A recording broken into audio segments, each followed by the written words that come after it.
Parables and types and shadows. Through his scriptures, God often uses various methods to teach us about himself and his ways, using types and antitypes, shadow stories, patterns, analogies, parables, allegories, metaphors, etc. These methods are often used to help us to understand lessons with deeper meanings. We will be looking into some of these methods in this study, especially in relation to Adam and Eve. So let us first of all take a look at a few examples. Analogy. A comparison between things that have similar features, often used to help explain a principle or idea. Example.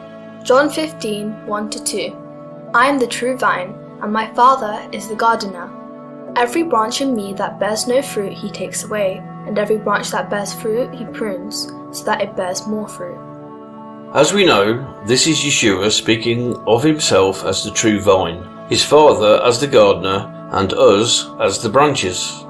In this analogy, Yeshua uses metaphoric symbolism to help us to understand the idea that we as branches need to stay connected to Yeshua the vine to be nourished and bear good fruit. We can also see that in this analogy the Father as the gardener and Yeshua as the vine are understood as two different persons. The gardener is not both the vine and the gardener. So now let us look at a parable and see what we can learn from it. The parable of the vineyard and the vine dressers. Matthew 21:33-39. Here another parable. There was a certain man, a householder, who planted a vineyard and placed a hedge around it, and dug a winepress in it and built a watchtower, and he leased it to farmers and went abroad. And when the season of the fruits drew near, he sent his servants to the farmers to receive its fruit. And the farmers took his servants and beat one, and they killed one, and they stoned another. Again he sent other servants, more than the first, and they did likewise to them. And at last he sent his son to them, saying, They shall respect my son. But when the farmers saw the son, they said among themselves, This is the heir. Come, let us kill him, and let us possess his inheritance. And they took him, and they threw him out of the vineyard and killed him. Therefore, when the master of the vineyard comes, what shall he do to those farmers? So who is the master of the vineyard, and who is his son, the heir? Obviously in the parable the servants represent the prophets. The master is the Father, and his son, the heir, is Yeshua. This is clarified in Hebrews chapter 1, where we see some similar verses giving a literal version of these events. Hebrews 1:1-2.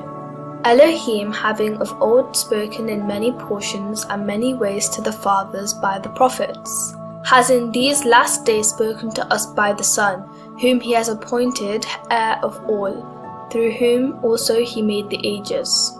We believe that this parable reflects the true relationship between God the Father and Yeshua, his beloved Son, as two different persons who are Father and Son. Now let us look at another story where we can see a type of Yeshua and a type of the Father. Genesis 41:38-45. And Pharaoh said to his servants, Could we find another like him, a man in whom is the spirit of Elohim?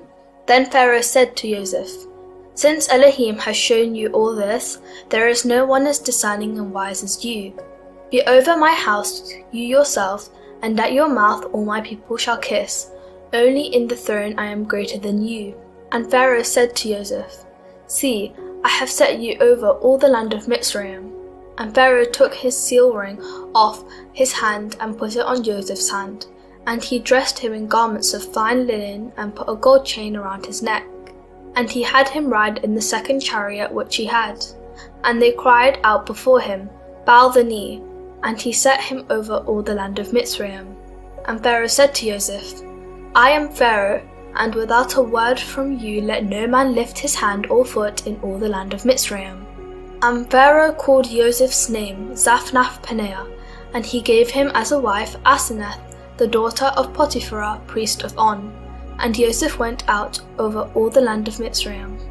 We must understand that types and shadow pictures are only types in some ways. All typologies break down at some point, so we wouldn't expect every detail to be the same. As many believers will be aware, Joseph is a type of Yeshua, the Son of God. We also believe that in some respects Pharaoh is a type of the Father, like how he is the only one greater in regard to the throne. Although obviously in this shadow story, Pharaoh isn't the actual father of Joseph. Also, we shouldn't get concerned that the character of the father and Pharaoh are completely different in so many other ways. Like we said, we wouldn't expect every detail to be the same. In this story, we see that how the father, being greater than the son, is like how Joseph is second in command to Pharaoh. We can see in 1 Corinthians how God the Father is the only one greater in authority than his son. However, the son is second only to his father and has authority over every man. 1 Corinthians 11:3.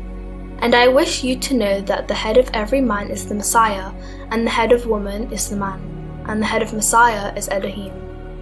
In Philippians chapter 2, we see how Elohim has exalted Yeshua and gave him a new name at which every knee should bow. In the shadow story, we see in a similar way how Joseph was exalted by Pharaoh and given a new name and made ruler over all the land, and they cried, "Bow the knee."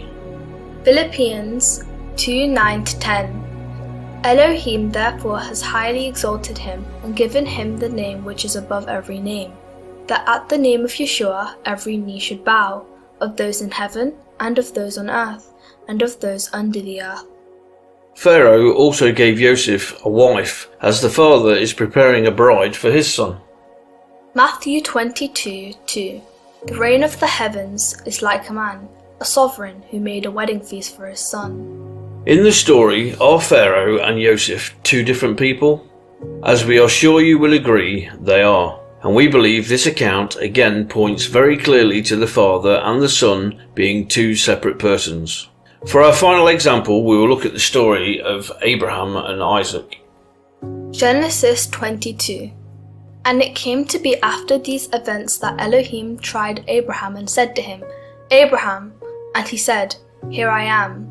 And he said, Take your son now, your only son Yitzhak, whom you love, and go to the land of Moriah, and offer him there as a burnt offering on one of the mountains which I command you. And Abraham rose early in the morning and saddled his donkey, and took 2 of his young men with him, and Yitzhak his son. And he split the wood for the burnt offering, and arose and went to the place which Elohim had commanded him.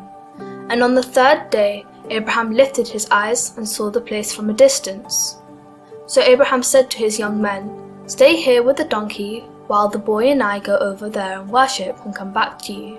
And Abraham took the wood of the burnt offering and laid it on Yitzhak his son, and he took the fire in his hand and a knife, and the 2 of them went together. And Yitzhak spoke to Abraham his father and said, My father. And he said, Here I am, my son. And he said, See the fire and the wood, but where is the lamb for a burnt offering? And Abraham said, My son, Elohim does provide for himself the lamb for a burnt offering. And the 2 of them went together. And they came to the place which Elohim had commanded him, and Abraham built an altar there and placed the wood in order. And he bound Yitzhak his son and laid him on the altar upon the wood.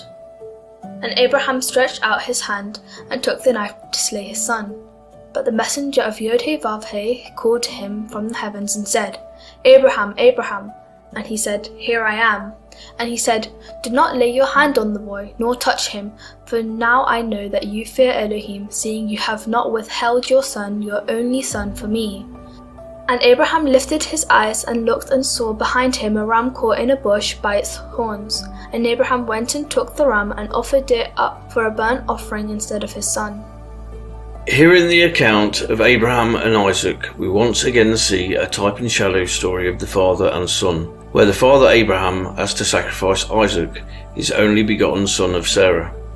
We see similarities of how Isaac carried the wood and Yeshua carried his cross, and how both Isaac and Yeshua were willing sacrifices. The location on Mount Moriah is also believed to be the same location where Yeshua was crucified at Golgotha.